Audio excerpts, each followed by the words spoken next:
Ayan, tapos na po kami nag-install ng ating 2 meter diameter na trapal pan dito po sa Nagilian, La Union. Ayun, and then hinugasan na rin namin siya ng asin, itong brand new na trapal, bagong kaka-install.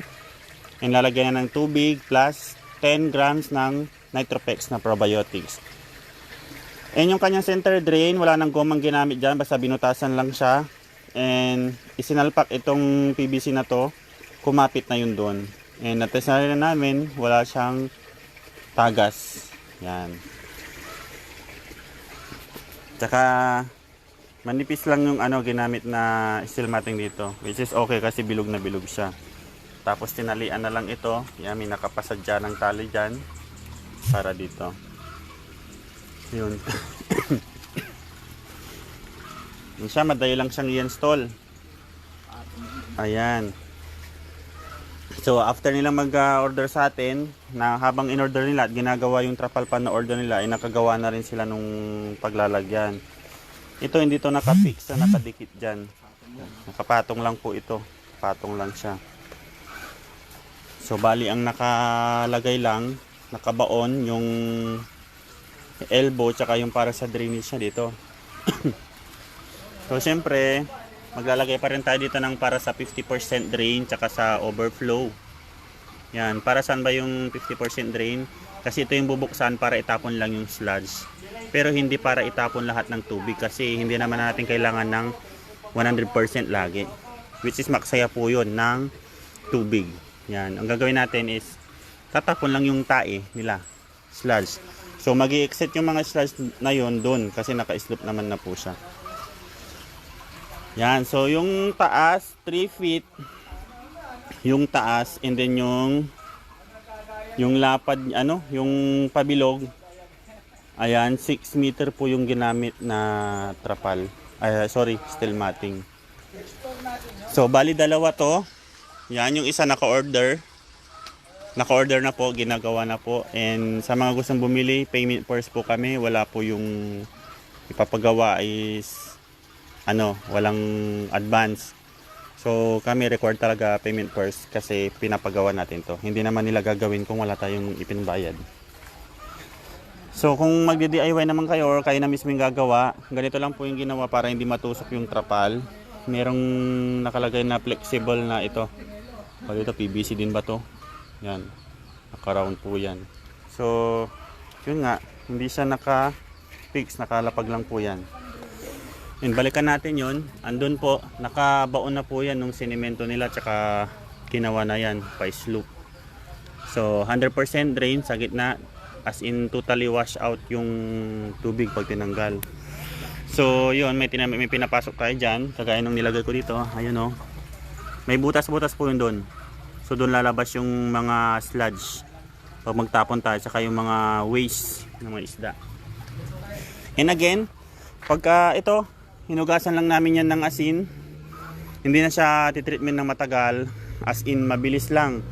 Kasabay na nga yung isda na ilalagay namin, na hugasan na namin siya with asin, tinapon yung tubig at lalagay ng bagong tubig, plus ito na yun. Next, nagkanaw na kami ng 10 grams ng ito nitrifying.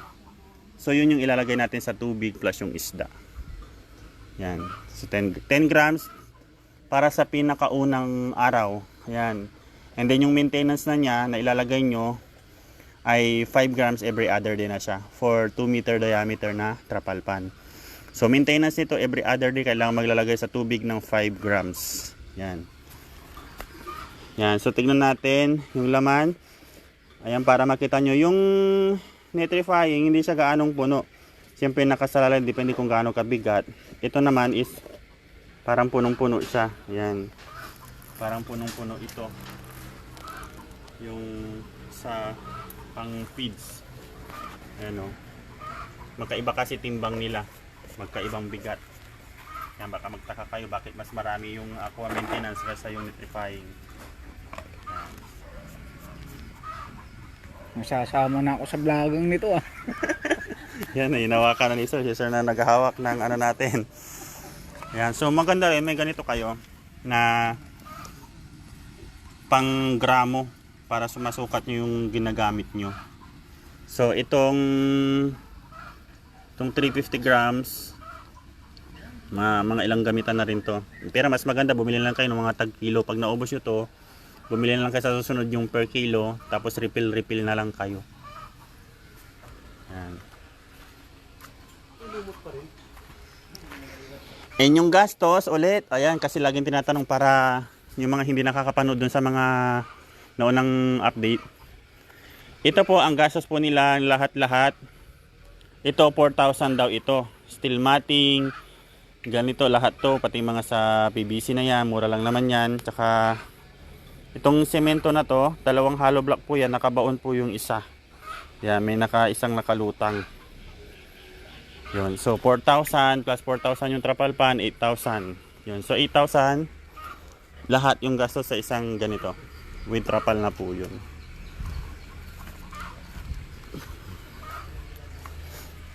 Yan, naka-ready na rin yung aerator natin, ilalagay.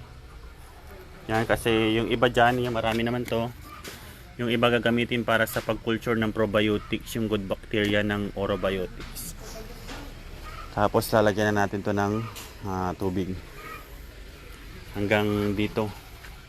Magtitira tayo ng tatlong dangkal na hindi lalagyan ng tubig. Dalawa lang pala. Yan, dalawa. Basta dito lang matira to. Ito, hanggang dito yung tubig niya. 1 meter. 2 feet. 2 feet ang lalim. Ayan, deep well lang gamit. Dito na lang ano. Yung sa aerator. Samantala dito muna itatapon. Pipix na lang natin ito. Ayan. So, ngayon, ang umpisa mula nila, dalawa munang 2 meter diameter kasi syempre beginner, mag-aaral muna. And then soon, may mga space pa naman dito at balak nila lagyan ito ng 5 meter diameter na trapal pan. And meron pa sila sa likod. Yun, mahaba pa dun. So, dito sa Nagilian ito, sa Nagilian La Union. Yan, so sila po yung pang-apat nating customer dito po sa La Union. Yung iba kasi taga Bawang, tsaka taga Tubao. Bawang tsaka Tubao. Yan. Dito naman Gusing Gusing Sur. Yan, Gusing Sur. Gusing Sur. 30 minutes na lang bagyo na, no? 40 minutes. 40 minutes bagyo na. Yan. Kapag pa kanina, di ba? Pagdating na. Oh, may fog pa, oh. So, yun lang guys, and abangan nyo ulit yung aming update sa mga susunod pang mga buwan dito sa kanilang sa kanilang hito farming gamit ang trapal pan. Yan. Sa likod bahay lang. Yan, may hito, may baboy, may manok, may pato. No, di ba?